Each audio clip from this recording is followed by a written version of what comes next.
Just some concerns. So I was president for a girls softball league in Elk Grove, and because obviously you're dealing with kids, you get the DOJ returns.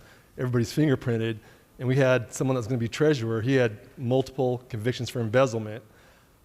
Obviously, you're not going to release his criminal record, but I made sure as a president on my own that he wasn't involved with money. So that was an issue of concern. So I guess the question is, if that record without objection. Thank you.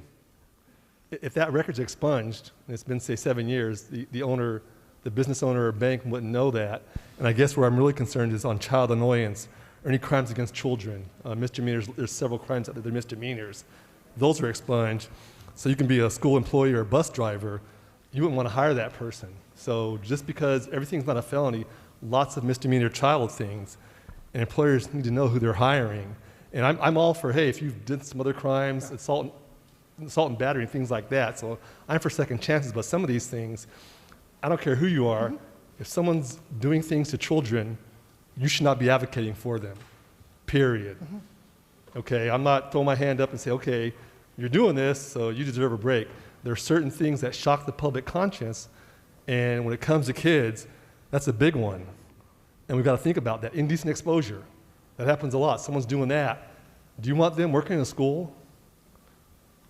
Or a daycare center? So, like I said, it just astonishes me sometimes when we want to help people and change things, but damn it, why advocate for someone like that?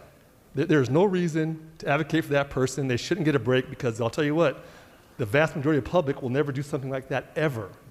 Ever. Never touch a kid, never do that lewd act, bottom line. And there are people like that. I spent 30 years in law enforcement.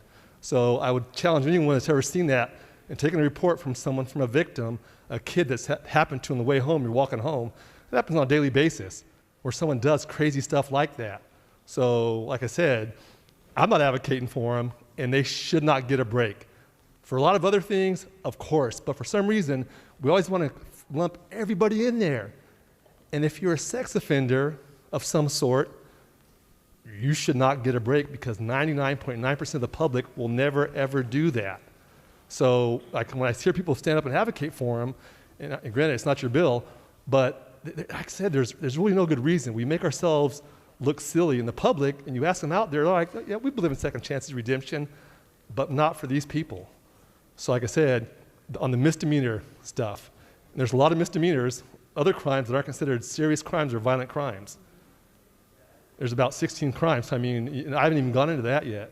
So if you look at that crimes that aren't treated violent, there's a lengthy list. So there's a lot involved, a lot of parts. So like I said, I support it, but like I said, for some of these folks, we should not be advocating for. Thank you, Mr. Cooper.